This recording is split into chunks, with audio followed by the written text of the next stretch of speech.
নবীজি সাল্লাল্লাহু আলাইহি ওয়াসাল্লাম হাদিসের মধ্যে 5টি উপদেশ দিয়েছেন। 1 নাম্বার, ইত্তাকিল মাহারিম তাকুন আবাদান নাস। তুমি হারাম থেকে বেঁচে থাকো, তাহলে তুমি শ্রেষ্ঠ ইবাদত গুজার বলে বিবেচিত হবে। তুমি শ্রেষ্ঠ বুজুর্গ, শ্রেষ্ঠ ইবাদতকারী হিসেবে হবে। 2 নাম্বার, ওয়ারদা বিমা কাসামাল্লাহু লাকা তাকুন আবাদান নাস। আল্লাহ তাআলা তোমার জন্য যা কিছু ফয়সালা করেছেন, তোমার ভাগ্যে যা কিছু লিখেছেন, তুমি তা অনুযায়ী সন্তুষ্ট থাকো, তাহলে তুমি হবে মানুষের মধ্যে শ্রেষ্ঠ ধনী। 3 নাম্বার, ওয়া আহসিন ইলা জারিকা তাকুন মুমিনান। তোমার প্রতিবেশীর সাথে ভালো আচরণ করো, তাহলে তুমি প্রকৃত মুমিন হবে। 4 নাম্বার, ওয়া আহিব্বা লিন-নাস মা তুহিব্বু লিনাফসিকা তাকুন মুসলিমান।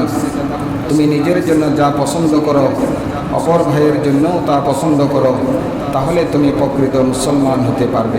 নবীজি সাল্লাল্লাহু আলাইহি ওয়াসাল্লাম 5ম উপদেশ দিয়েছেন, ওয়ালা তুকসিরিদ দিহকা ফাইন্না কাসরাতাদ দিহকি তুমিতুল কলব।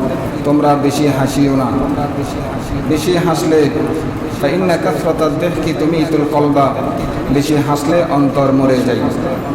বেশি হাসা এটা অন্তরের মৃত্যুর একটি কারণ।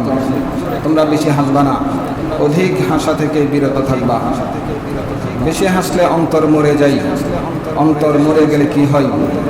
অন্তর যখন মরে যায়, অন্তরের যখন আত্মা না থাকে, প্রাণ না থাকে, তখন মানুষের ভালো কাজের প্রতি আর কোনো আগ্রহ থাকে না।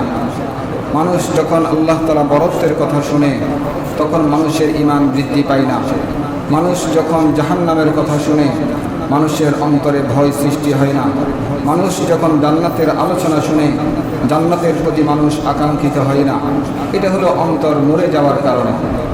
আর মানুষের অন্তর যদি জীবিত থাকে, তাহলে মানুষের এই জীবিত অন্তরের কারণে মানুষ ভালো কাজের প্রতি আকৃষ্ট হবে, ভালো কাজের প্রতি মানুষ উদ্বুদ্ধ হবে।